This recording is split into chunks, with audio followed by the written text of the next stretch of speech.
من كتاب دروس رمضانية لأمة محمدية.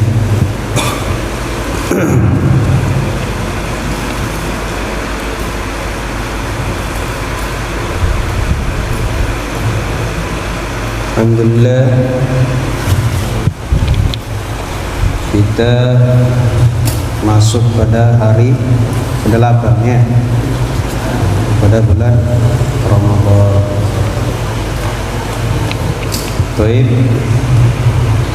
muwasil bi daras ala masalah hikam tasyri' siyam, hukum disyariatkannya itu hikam ini hikmah daripada ditasyri'nya atau disyariatkannya daripada puasa. Lisam hikamun 'azimah wa jalilah, ahammuha, bagi puasa itu memiliki hikmah yang besar dan mulia. Di antaranya at-tazawwadu bittaqwa, menambah daripada ketakwaan kepada Allah Subhanahu wa taala. Dengan berpuasa kita menjaga semua anggota tubuh kita daripada sesuatu yang dilarang oleh Allah Subhanahu wa taala. Menjaga daripada menjaga mata kita daripada sesuatu yang diharamkan Allah Subhanahu wa taala, melihat aurat dan sebagainya yang tidak pantas untuk dilihat. Menjaga kita punya telinga daripada mendengarkan perkara-perkara yang tidak baik, mendengarkan ghibah atau sesuatu yang tidak ada manfaat. Menjaga lisan kita daripada mengucapkan atau berkata yang tidak pantas, tidak baik, berbohong misalnya. Menjaga tangan kita, dengan puasa kita jaga kita punya tangan daripada menyakiti orang lain, zalim terhadap orang lain. Menjaga kaki kita daripada melangkah menuju ke tempat yang tidak diridai Allah Subhanahu wa taala. Dengan berpuasa menjaga kemaluan kita, perut kita daripada makanan haram. Itu semua dengan puasa itu menyebabkan kita menambahkan ketakwaan kita kepada Allah Subhanahu wa taala. Fashamu wasilatun li tahsili taqwa. Puasa itu jalan untuk sampai kepada untuk mendapatkan ketakwaan kepada Allah Subhanahu wa taala. Wa iktisabuha wa hiya asyrafu zad, kama qala al-haqq tabaraka wa taala, dan balasannya kemuliaan daripada ketambahan sesuatu takwa daripada Allah Subhanahu wa taala. Sebagaimana firman Allah Subhanahu wa taala, wa tazawwalu fa inna khairaz zadi taqwa wattaquni ya ulil albab. Wa tazawwalu fa inna khairaz zadi taqwa, karena sebaik-baik bekal adalah takwa. Berbekalah ini kalian, karena sebaik-baik bekal itu adalah takwa. Wattaquni ya ulil albab, maka bertakwalah kalian kepada Aku, kata Allah, wahai orang yang punya penglihatan hati, punya mafhum. Di dalam syair tazawwad minat tuqa fa innaka la tadri idza jana al-lail wa hal ta'ishu ila al-fajr.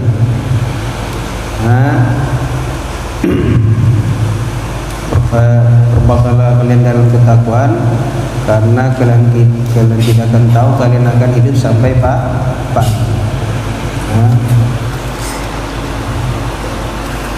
Kamin sahihin matan garilatin wa kamisatin hasyahin an-dahri berapa orang yang sehat tapi meninggal tanpa ada sebab, betul tidak? Sehat, walafiat, tidak ada penyakit apa-apa, tapi mafhum.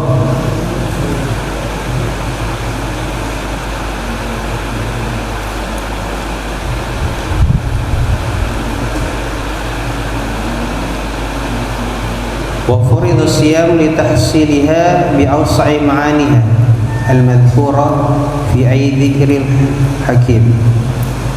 Nah, jadi difardukan daripada puasa ini untuk mendapatkan ketakwaan itu, daripada luas makna daripada ketakwaan yang disebutkan. Qala ta'ala ya ayyuhalladzina amanu kutiba 'alaikumus syiyam kama kutiba 'alal ladzina min qablikum la'allakum tattaqun.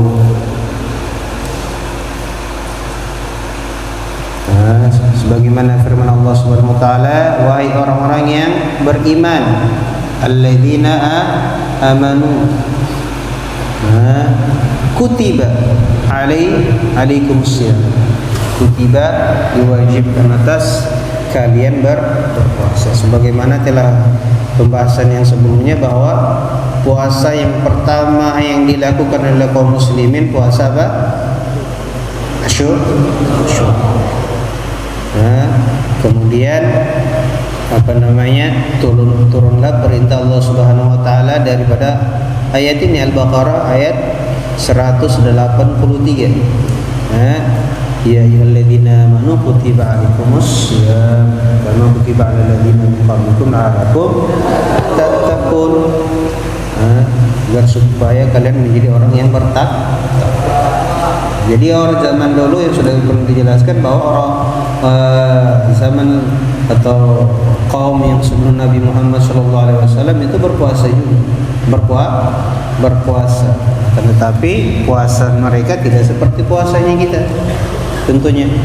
Nah, jadi mereka juga diwajibkan puasa kepada mereka. Mafhum? Jadi seperti itu. Madrasatul sabr. Yang kedua, madrasah untuk melatih kesabaran.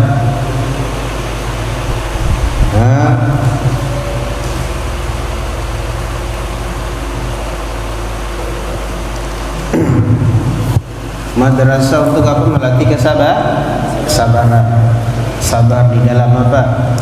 Ketaatan tentunya, sabar di dalam menahan hawa nafsu, menahan daripada amarah kita. Ya. Kata Nabi SAW, kalau seandainya kalian as-sabru fi sabar itu, kata Nabi SAW, ketika pukulan pertama, ketika kena musibah yang pertama kali itu tuh sabar. Ya. Ketika kita dihujat, kita diapa, bagaimana sabarnya kita? Di sinilah kita melatih kesabarannya kita. Ya, karena kita dibikin jengkel sama teman kita, bagaimana sabar? Ya, jangan sabar pukul dulu baru sabar. Bukan sabar itu namanya, sebab pukul. Ya, ketika dapat musibah, sabar dia. Mafhum? Ketika sudah pukul baru bilang sabar, bukan sabar itu. Sudah kena namanya, sudah balas dia punya. Mafhum? Sabar. Bagaimana sabar itu? Lihat bagaimana sejarah Rasulullah SAW ketika sabar. Orang-orang yang ini menyakiti Nabi SAW, tapi Nabi SAW balas mereka dengan bahkan dibalas dengan doa oleh Nabi SAW. Mafhum? Seperti yang dijelaskan Nabi dakwah ke Taif itu. Dibalas lemparan mereka dengan doa oleh Nabi SAW. Kalau kita seandainya kita dilempar sama mereka, ada orang lempar sama kita, mungkin kita cari dia, kita balas dia. Ya, tapi Nabi SAW dibalas dengan apa? Dengan doa oleh Nabi SAW. Seperti itu. Jadi melatih sabar. ketika kita seperti disampaikan tadi dibikin jengkel sama kita punya teman, bagaimana kita sabar? Istighfar, astagfirullah. Sabar. Ingat lagi puasa. Seperti itu. Wasabru tarwidun nafs. Jadi sabar itu adalah olahraganya hati, nafsu. Kita punya nafsu itu dikasih olahraga dengan apa? Dengan sabar. Sampai bagaimana marahnya kita sabar untuk tidak sampai marah kepada orang yang berbuat tidak baik kepada kita. Hatta tardu biha yaqdihillahu ta'ala. Sampai Allah sampai ridha dengannya. Wa tawakkal alaihi haqqa tawakkul. Kemudian sampai kepada tawakal kepada Allah Subhanahu wa taala dengan sebenar-benar tawakal. Kata Nabi sallallahu alaihi wasallam, kalau seandainya tawakal kalian itu seperti burung. Tahu burung?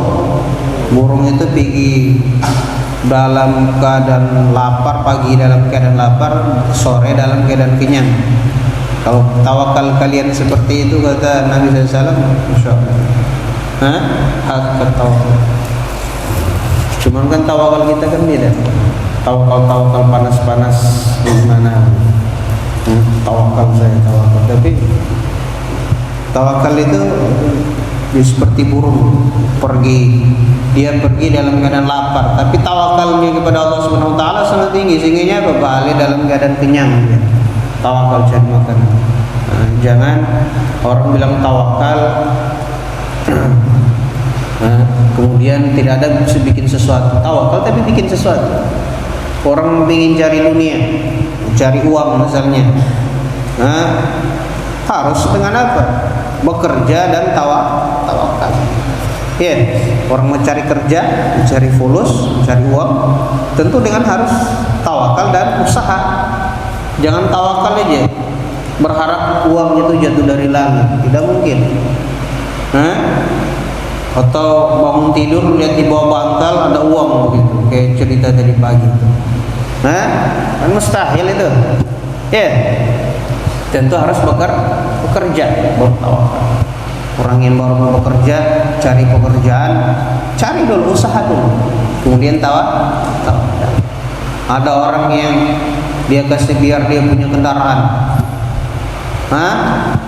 kemudian dia bilang tawakal saya, sementara kunci ditaruh di situ, kuncinya dikasih biar di situ, parkiran dia ada orang parkiran di situ, uangnya di situ, semua di barang-barang yang berharga ditaruh di motor, kemudian dia bilang tawakal. Kira-kira tawakal itu bukan tawakal itu, tawakal kunci punya setir, setinggal. Adapun hilang sudah ada usaha yang lain, itu tuh. Mafhum? Jadi usaha. Jadi tawakal harus dibarengi dengan usaha juga. Jangan mentawakal kemudian usaha tidak ada. Mafhum?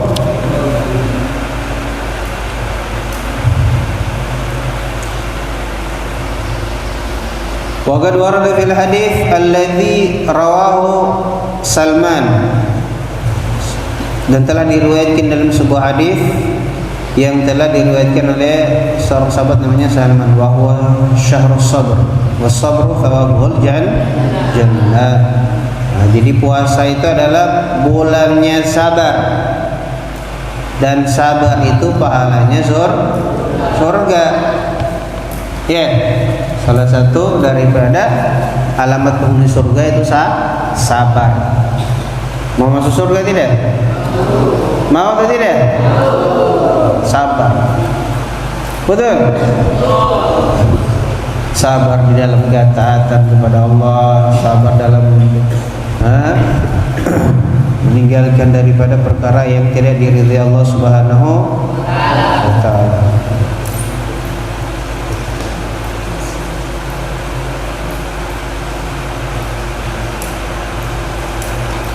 Wa qad 'alima thawab as-sabr bi qawli ta'ala innama yuwaffas sabiruna ajrahum bighairi hisab.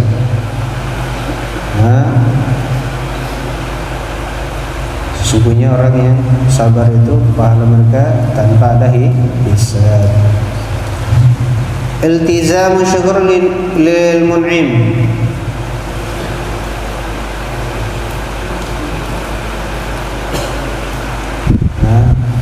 Kewajiban di dalam bersyukur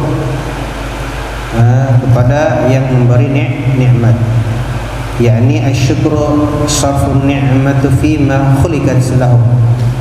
Jadi maksud daripada syukur itu adalah menggunakan nikmat yang diberikan Allah Subhanahu wa taala daripada apa yang diciptakan untuk dirinya. Artinya untuk apa itu diciptakan, gunakan kepada itu perkara itu yang baik-baik. Mata untuk apa diciptakan? Untuk apa? Melihat daripada ciptaan Allah agar bertambah syukur kita kepada Allah, melihat kepada orang-orang yang mulia, melihat kepada orang membaca Al-Quran, melihat untuk apa? Daripada ilmu dan sebagainya, daripada kebaikan-kebaikan.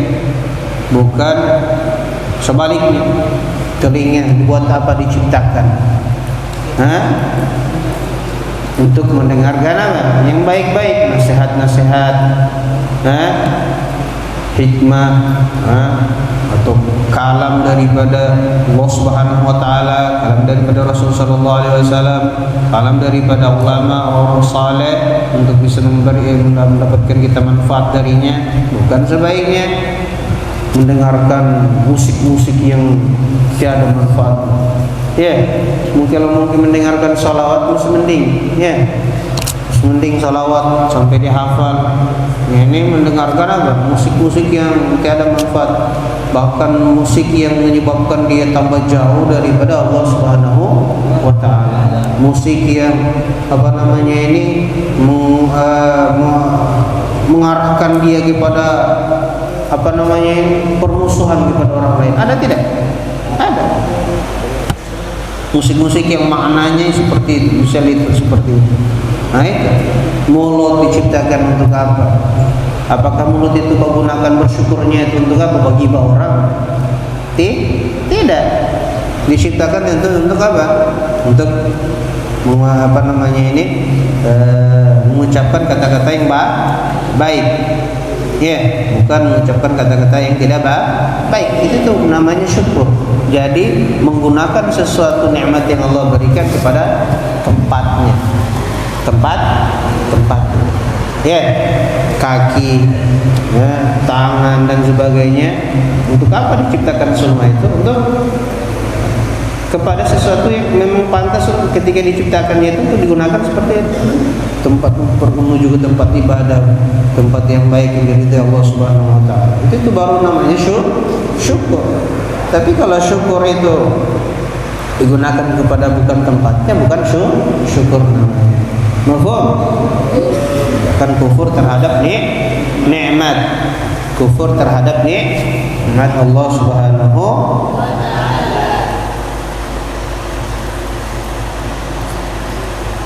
Wa huwa babu ziyadah. Qala Allah Ta'ala wa idh ta'adzana rabbukum la in syakartum la azidannakum wa la in kafartum inna 'adzabi lasyadid.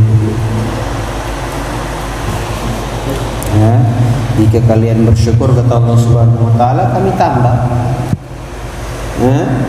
Ditambah. Jadi kalau kalian ingin menambah, ditambah dia punya rizki, maka bersyukur. La in kafartum inna 'adzabi lasyadid.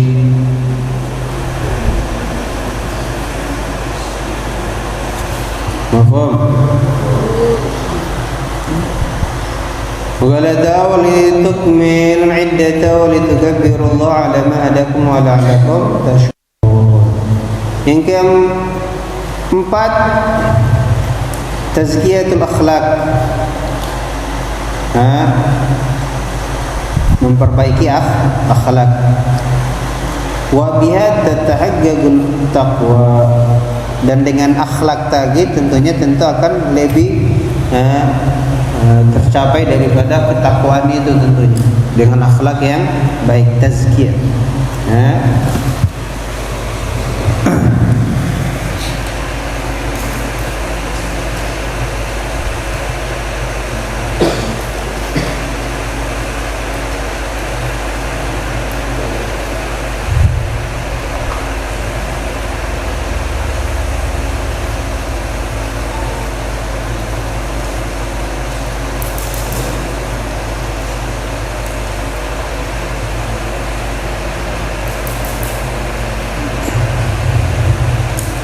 Tamam.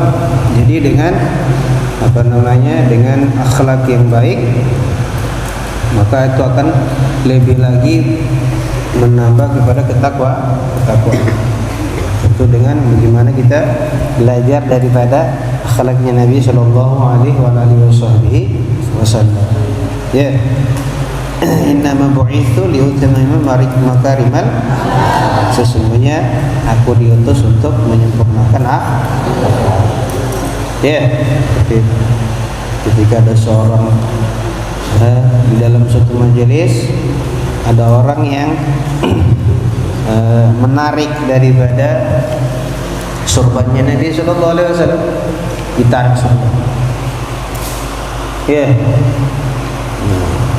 Di situ sahabat berdiri, bahkan Sayyidina Umar berkata, ya Rasulullah, saya ingin tebas leher daripada orang itu. Tidak ada adab dia. Rasulullah ditarik. Ya, Rasulullah ditarik sorbannya Rasulullah itu sampai merah, lehernya Rasulullah itu sampai merah. Wa Rasulullah Sallallahu Alaihi Wasallam tidak ada berubah sedikit pun wajahnya Rasulullah. Biasa kalau orang marah, apalagi kalau wajahnya putih, betul tidak? Wajahnya putih, orang kalau putih ketika marah jadi apa? Warna merah. Itu Nabi SAW tidak ada berubah, wajahnya Rasul SAW tidak ada sedikit pun berubah. Sayyidina Umar keras. Dia bilang, ya Rasulullah, biar saya tebas dia punya leher. Karena berani ditarik daripada sorbannya Rasulullah. Kata Rasulullah, jangan. Ini orang ini dia tarik, dia bilang, wahai Muhammad, cepat bayar kau punya hutang. Ditarik. Dia tarik tiba-tiba begitu. Kemudian dia suruh bayar hutang. Memang Rasulullah ada hutang sama dia, cuman hutangnya itu masih batas waktunya masih panjang. Cuman dia datang sebelum waktu yang dijanjikan untuk dibayar itu. Sebelum waktunya dia sudah datang, dia tagih.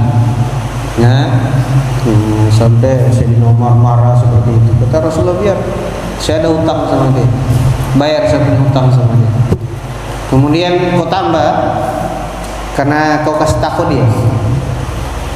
Karena sebab kau kasih takut dia, walhasil orang tersebut bersyahadat kepada Rasulullah di depannya Rasulullah, bersaksi, syahadat, masuk Islam. Dia bilang, ya Rasulullah, sesungguhnya saya ini cuma bates, karena di dalam kitab itu Nabi akhir tanda-tanda Nabi itu yang Nabi itu ketika urusannya dia tidak marah, perkaranya dia tidak marah. Tapi kalau perkara agama tidak ada yang bisa menghalangi daripada kemarahannya. Jadi dia mau tes ini betul nggak ini Nabi atau tidak. Dia mau tes ini betul-betul Nabi atau cuma ngaku-ngaku saja. Kalau dia marah berarti bukan Nabi. Ketika dia melihat itu, dia bilang betul berarti bahwa Nabi itu tidak akan marah kalau perkaranya dia bersangkutan dengan pribadi, begitu tidak akan marah. Ditarik. Kemudian dia melihat daripada akhlaknya Rasulullah SAW tersebut, sehingga dia dia masuk ke dalam Islam. Mafhum?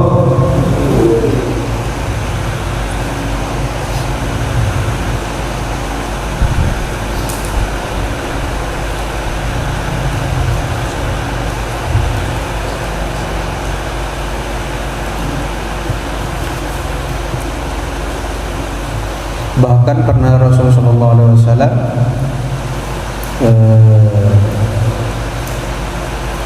mendatangi seorang perempuan.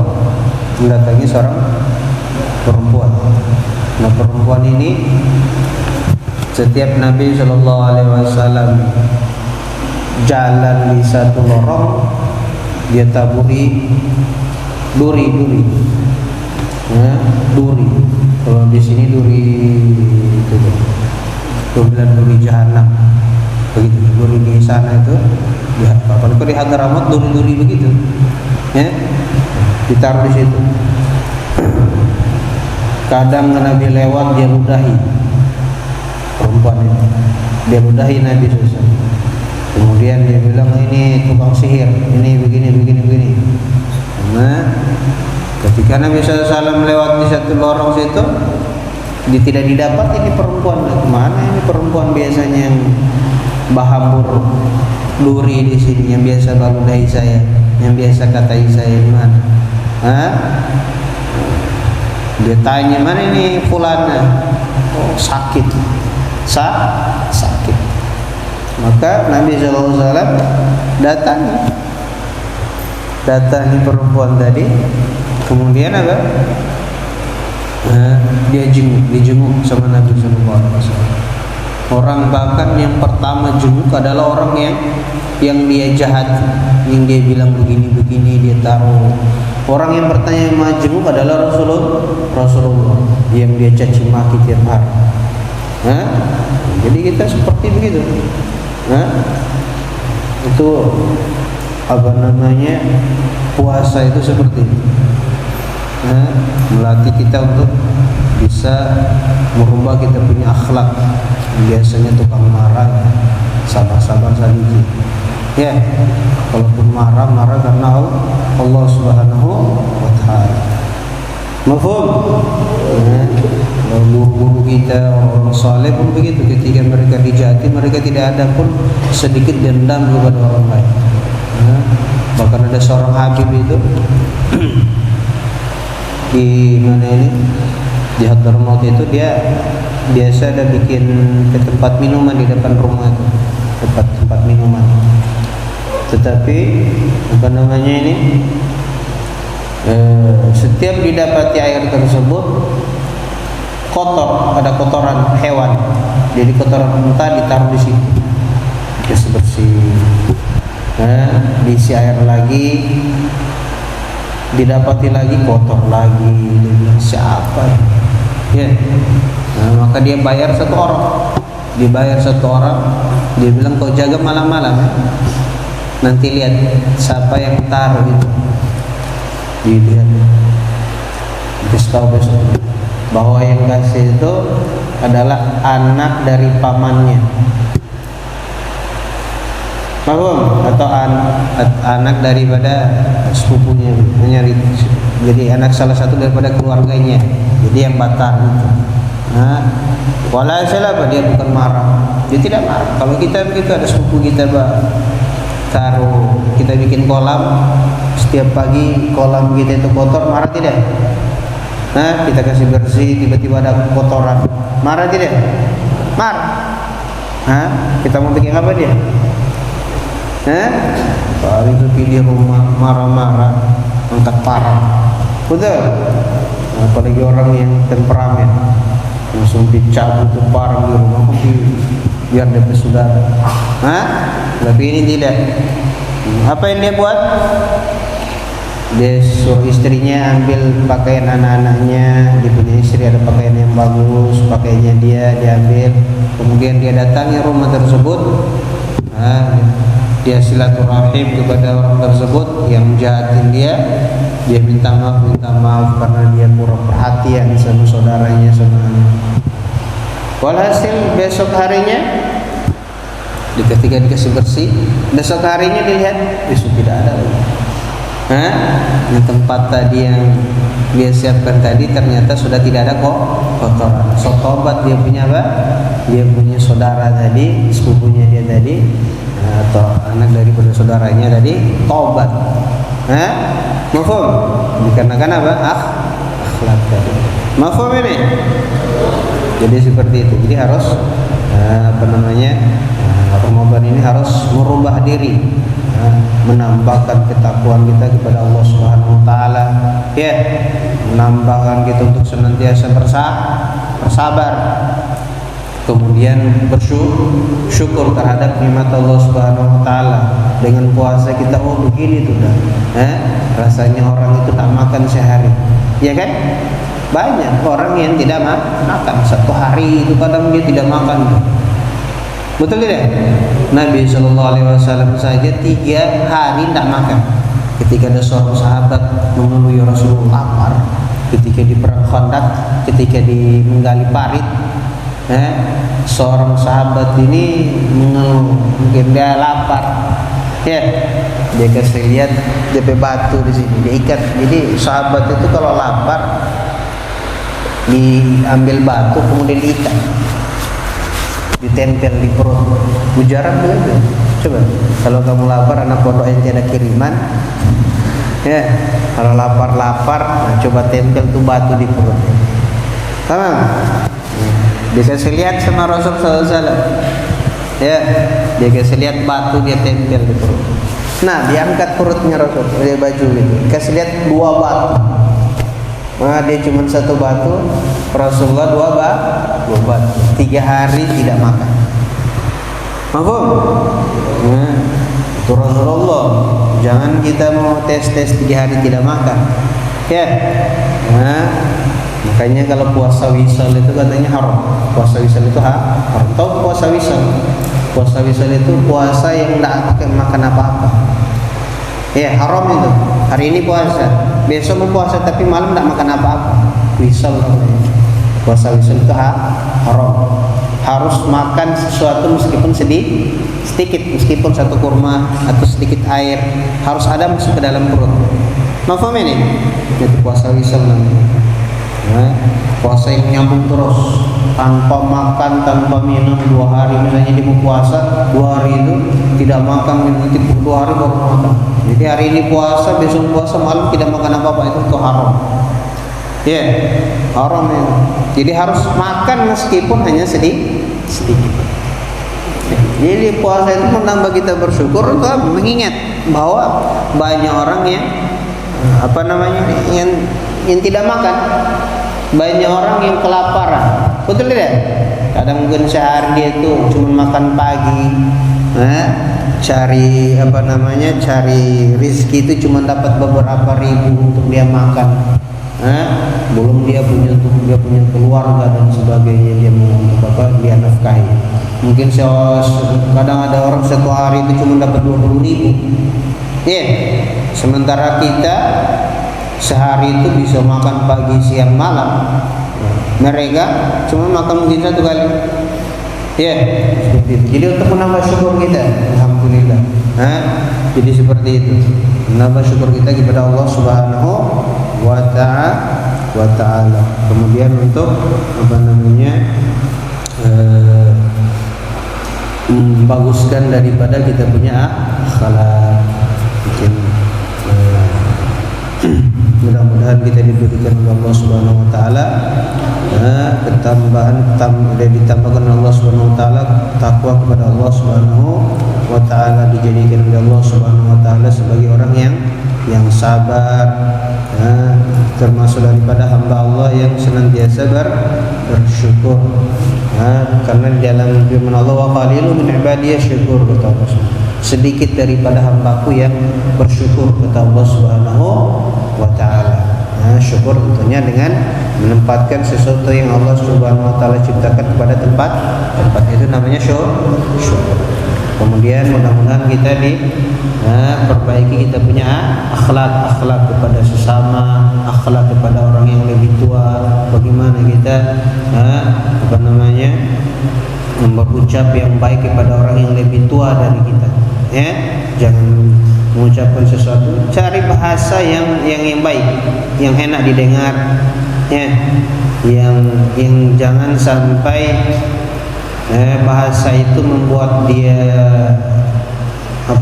tersinggung dengan bahasa yang tidak baik itu. Cari bahasa yang bagus-bagus, apalagi kalau berbicara sama orang yang lebih tua.